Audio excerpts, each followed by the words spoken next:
Hello, my dear friends. Today we are going to solve the general aptitude problems of the NET December 2015 paper. The question number one is we have to ask the in each of the following groups of words is a hidden number based on which you should arrange them in descending order. Pick the correct answer. Okay. So here we have given four group of words and we have to find the hidden number and जब हमें hidden number find कर लेंगे तो उसको फिर हमें descending order में arrange करना है. ओके फ्रेंड्स, सो हियर ई में दिया गया है पेपर्स आई जेरोक्स्ड, एफ में बोला गया है वाईफाई वेटरन एंड जी में बोला गया yourself ourselves, H में ब्रेक्स इवन. सो फ्रेंड्स, यहाँ पे हम इसका सॉल्यूशन देख लेते हैं कि इसमें कौन सा हिडन नंबर है. सो फर्स्ट ई है, सो पेपर्स आई जेरोक्स्ड. सो फ्रेंड्स, इसमें हिडन नंबर क्या है? अगर मैं एस आई एक्स इसको मिला लूँ तो यहाँ से 6 बन जाता है जो कि नंबर है. ठीक है, 6 is a hidden number. Okay, अभी एफ में वाईफाई वेटरन, मतलब एफ आई और वी ई को मैं कंबाइन कर लेती हूँ तो ये 5 हो जाता है. ओके, नाउ जी में बोला गया है yourself ourselves, yourself ourselves. Okay, so इस योर सेल्फ का एफ और आवर सेल्व्स का ओ यू आर, सो यहाँ से 4 हो जाता है, एफ ओ यू आर 4.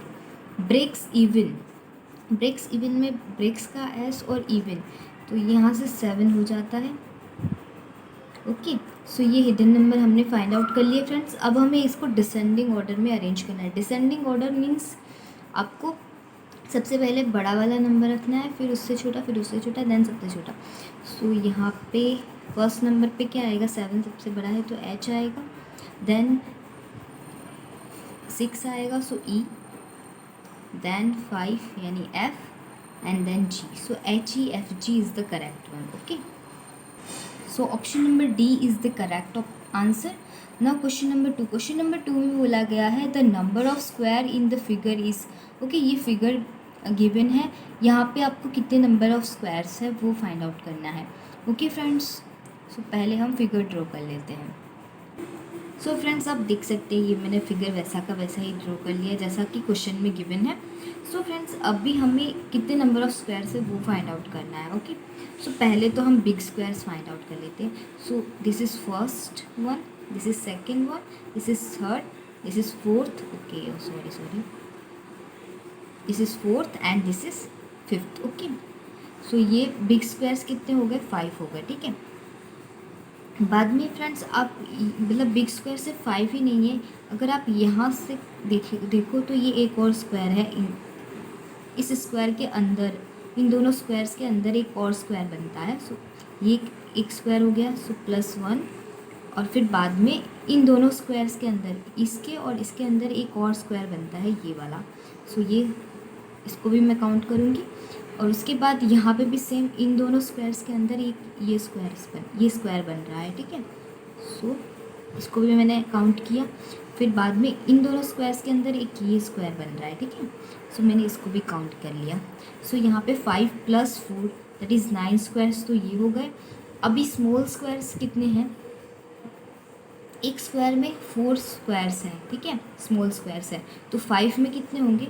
5 × 4, क्योंकि 5 बिग स्क्वायर्स है. ओके, यहाँ पे हमें ये वाले 4 काउंट नहीं करने क्योंकि ये तो इनसाइड स्क्वायर्स है ना, दैट्स वाई यहाँ पे 4 काउंट नहीं करना है. यहाँ पे हमें 5 बिग स्क्वायर जो कि सेपरेट गिवन है उनको हम 4 से मल्टीप्लाई करेंगे, बिकॉज एक स्क्वायर के अंदर 4 स्मॉल स्क्वायर्स है. That is why 5 × 4 is 20. So 20 + 9 is 29. So here in this figure we have 29 squares. Okay, and this is the correct option. Okay, so option number B is the correct for question number 2. Now question number 3. Question number 3 में बोला गया है, a shopkeeper purchases a product for ₹100 and sells it making a profit of 10%. The customer resells it to the same shopkeeper incurring a loss of 10%. In these dealings the shopkeeper makes what? Shopkeeper को profit हो रहा है या loss हो रहा है? So clearly आप देख सकते हो कि जो शॉपकीपर जो है इंकरिंग अ लॉस ऑफ 10% ऐसा बोल रहा है। In this dealings the shopkeeper makes, तो उसको प्रॉफिट हो रहा है या लॉस हो रहा है वो फाइंड आउट करना है। तो फ्रेंड्स यहाँ पे हम क्या कर लेते हैं, पहले सेलिंग प्राइस फाइंड आउट कर लेते हैं शॉपकीपर का। Okay, so friends selling price यानी एसपी भी हम इसको शॉर्ट में लिखते हैं, SP of the shopkeeper. Shopkeeper का एसपी कितना है, ठीक है, उसने कितने में सेल किया है उस प्रोडक्ट को। तो सेलिंग प्राइस का फॉर्मूला होता है CP, cost price of that product, plus profit. Okay, so profit यहाँ पे क्या हो रहा है, पहले प्रॉफिट हम लिख देते हैं। ओके, सो सीपी क्या है, कॉस्ट प्राइस क्या है, वो 100 रुपीज़ पे कॉस्ट, मतलब उसका कॉस्ट प्राइस है ना, शॉपकीपर उसको 100 रुपीज़ पे सेल कर मतलब सेलिंग प्राइस जो है वो 10% के प्रॉफिट पे, तो उसने 100 रुपीज़ में सेल मतलब उसको ख़रीदा, यानी कि वो उसका कॉस्ट प्राइस हुआ, बट वो 10% के प्रॉफिट पे उसको सेल करता है। तो selling price equals to cost price plus उसमें प्रॉफिट ऐड होगा। सो प्रॉफिट क्या है, 10% of the cost price. Cost price क्या है, 100 है।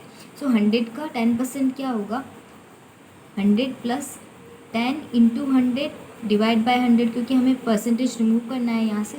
सो 100 का 10% 10 हो गया। सो 110 क्या हो गया, 110 रुपीज़ उसका सेलिंग प्राइस हो गया शॉपकीपर का। अभी हम क्या करते हैं, कस्टमर का सेलिंग प्राइस फाइंड आउट करते हैं। देन हम शॉपकीपर का सेलिंग प्राइस में से कस्टमर का सेलिंग प्राइस सब्ट्रैक्ट कर लेंगे, तो हमें प्रॉफिट और लॉस जो भी है वो मिल जाएगा। ओके, सो यहाँ पे एसपी ऑफ द कस्टमर क्या हो जाएगा friends, is CP and minus the loss. Okay, यहाँ पे लॉस को सब्ट्रैक्ट करना है हमें। ओके ओके, लॉस को सब्ट्रैक्ट करना है। सो यहाँ पे सीपी क्या हो जाएगा, सीपी क्या हो जाएगा, जो सेलिंग प्राइस होगा शॉपकीपर का वही इसके लिए कॉस्ट प्राइस हो जाएगा ना, क्योंकि 110 रुपीज़ में शॉपकीपर ने कस्टमर को सेल किया, तो उसने इतने पे ही बाय किया होगा कस्टमर ने, तो 110 उसका सेलिंग प्राइस हो गया। माइनस लॉस क्या होगा, लॉस 110 का 10%, क्योंकि उसका लॉस भी 10% ही है कस्टमर का। सो 10% of the 110 rupees. Okay, so 110 rupees का 10%, 110 minus 10 multiply by 110 divide by 100। सो ये ज़ीरो से ज़ीरो कैंसिल हो गया। 110 माइनस 11, ये क्या हो गया, 99 rupees. Okay, so SP of the customer is 99 rupees. Now profit और लॉस, डेफिनेटली यहाँ पे प्रॉफिट ही हो रहा है शॉपकीपर को। सो आप देख सकते हो यहाँ से, so SP of, so profit equals to SP of shopkeeper minus SP of the customer. Okay, so customer का जो एसपी है वो शॉपकीपर के एसपी में से सब्ट्रैक्ट कर लोगे तो आपको प्रॉफिट मिल जाएगा, which is incurring by the shopkeeper. Okay, so this is 110 rupees, ये इसका एसपी था, और इसका एसपी कितना है, 99 रुपीज़। ओके, सो 11 रुपीज़ का प्रॉफिट हो रहा है कस्टमर को, सॉरी शॉपकीपर को। Okay, so this is the correct answer for this question. So here ₹11 का वो प्रॉफिट, मतलब प्रॉफिट उसको होता है शॉपकीपर को। So in this dealing shopkeeper makes ₹100। Okay, sorry 11, question number B is the correct. Now question number 4, question number 4 में बोला गया 5 congruent rectangles are drawn inside a big rectangle of perimeter 165 as shown in this figure. Okay, what is the perimeter of the one of the 5 rectangle? Okay, so ये big rectangle मतलब draw किया है, then उसके अंदर 5 congruent rectangles. Congruent rectangle means in सब का perimeter जो है वो सेम है।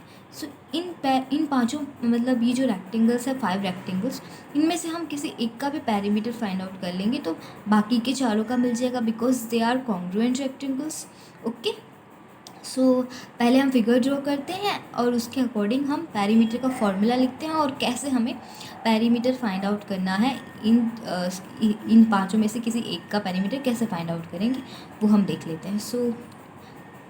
सो फ्रेंड्स, यहाँ पे मैंने फिगर ड्रॉ किया है। ये देखने में उसके जैसा नहीं लग रहा है, बट सपोज़ ये वैसा ही फिगर है जैसा कि हमें यहाँ पे क्वेश्चन में गिवन है। सो फ्रेंड्स, आप जानते हो कि ये रेक्टेंगल का ब्रेड्थ होता है b, उसको हम कंसिडर कर लेते हैं। तो ये भी b होगा, ये भी b होगा, और ये लेंथ होता है, ठीक है। सो इसको हमने l बोल दिया है, ठीक है।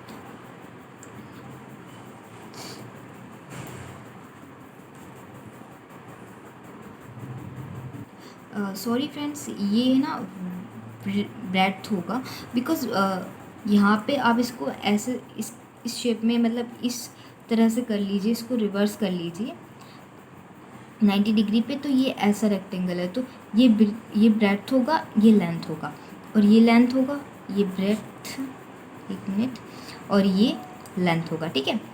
सो यहाँ पे टोटल हमारे पास कितने, मतलब बिग स्क्वायर का पेरीमीटर हमें कितना है, 165 गिवन है, 165।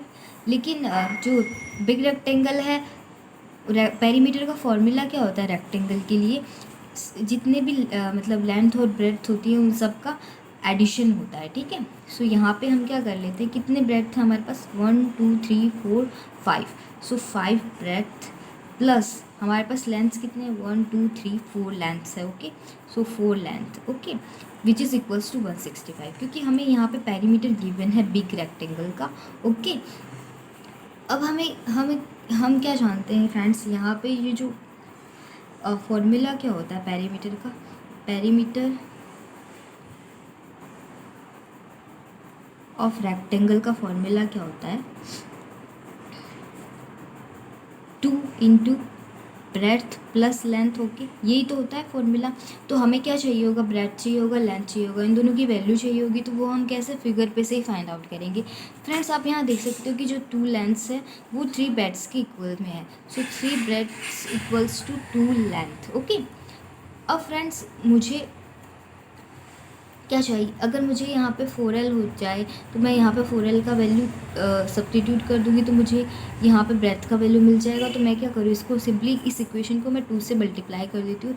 तो ये क्या हो जाएगा, 6b is equals to 4l, and then मैं इस 4l का वैल्यू 6b यहाँ पर सब्स्टिट्यूट कर देती हूँ। तो ये क्या हो जाएगा, 5b plus 6b is equals to 165 हो जाएगा। और ये क्या हो जाएगा, 11b इज इक्वल्स टू 165।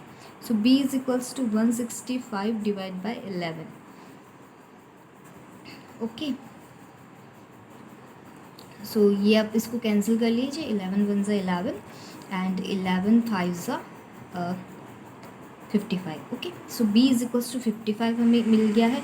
अब हम क्या कर सकते हैं, लेंथ का वैल्यू फाइंड आउट कर सकते हैं। तो लेंथ इज इक्वल्स टू क्या हो जाएगा, इस इक्वेशन में आप सब्स्टिट्यूट कर दीजिए। सो 3 इंटू ब्रेड्थ कितना है, 15 is equals to 4l, no sorry 4l नहीं 2l है, मैंने 3 इस इक्वेशन में सब्स्टिट्यूट किया है, ओके। सो 2l यानी 2l इज इक्वल्स टू क्या हो जाएगा, 15 3 ज़ा 45, ओके।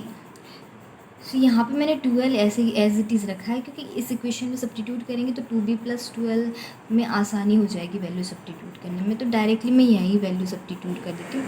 ये क्या हो जाएगा, 2b प्लस 2l हो जाएगा। सो 2b, b कितना है, 15 है, 15 multiply by 2 is 30 plus 2l का वैल्यू डायरेक्ट मैंने 45 सब्स्टिट्यूट कर देती हूँ यहाँ पे, and then 45 plus 30 is 75। So small rectangle का पेरीमीटर कितना है, 75 है, तो बाकी के चारों का भी 75 होगा, okay. So option number B is the correct one for this question.